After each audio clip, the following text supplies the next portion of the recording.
Hello again and welcome back to Wendy's Way.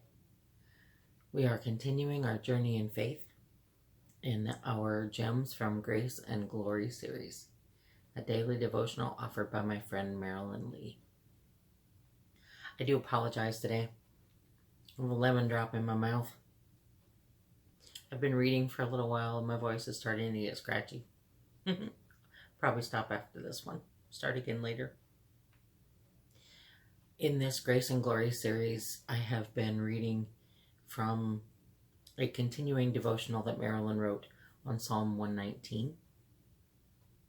And today we are covering, let me get this on so I can actually read it, verses 57 through 64.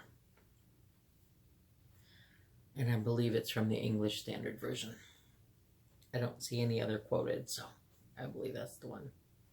This is a devotional that she wrote in May of 2019.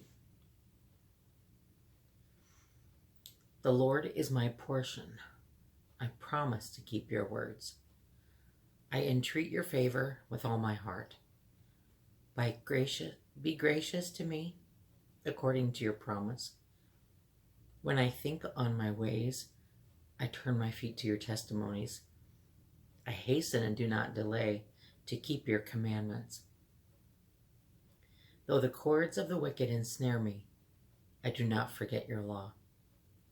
At midnight I rise to praise you because of your righteous rules.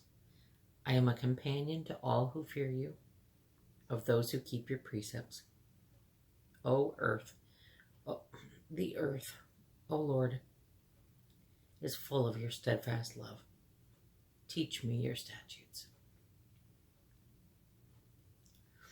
This entire book appears to be on the Lord's commandments and statutes, at least thus far. Marilyn's devotional. We can choose to appropriate the Lord as our full satisfaction. That is what he longs to have us do. He wants us to be like baby birds,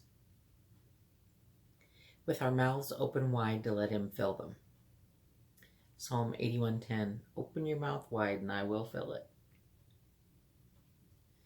Psalm 119:58, another analogy is like that of a newborn baby crying for its food.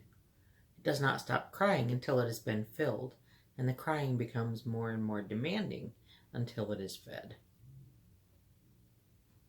1 Peter 2:2 and 3, like newborn infants long for the pure spiritual milk, that by it you may grow up in salvation, if indeed you have tasted that the Lord is good.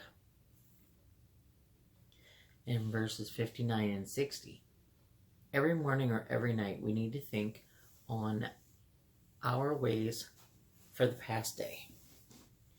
Perhaps we have wandered from our Lord, and he seeks us to return to him, to turn our feet to his testimonies, and to do it quickly. There are several ways to look at verse 61. Obviously, they are spoken from a life experience that David had that most of us have not shared. Our enemies are spiritual enemies, and they do not seek to ensnare us. That is why we need to have a retinue of verses memorized, so that when Satan attacks, we can keep from getting ensnared in his lies. One of the lies Satan often uses with me is to try to get me to believe that I am too old and too limited to be used of God.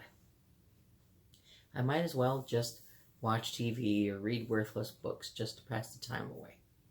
It's very easy to fall for it and not recognize it for the lie that it is. Absolutely, Marilyn. In verses 62 and 64, I see two commitments that David has chosen to make in his life that it would be good for us to emulate. 1, at midnight I rise to praise you. Can't sleep? Maybe the Lord has awakened you so that you will spend some time with him in the quietness of the night. And 2, I am a companion of all who fear you, of those who keep your precepts. Who are your closest friends? Will they encourage you in your walk with the Lord? Finally, in verse 64, a cry that God himself would teach him his word. Let us pray that every time we open his word, the earth is full of your steadfast love. Teach me your statutes, and then receive his promises and obey his commands. Thank you for joining me again today. I see I've got a call coming in that I do really need to take. May the Lord who blesses you, blesses me each and every day of my life, bless you as well, today and always. Amen.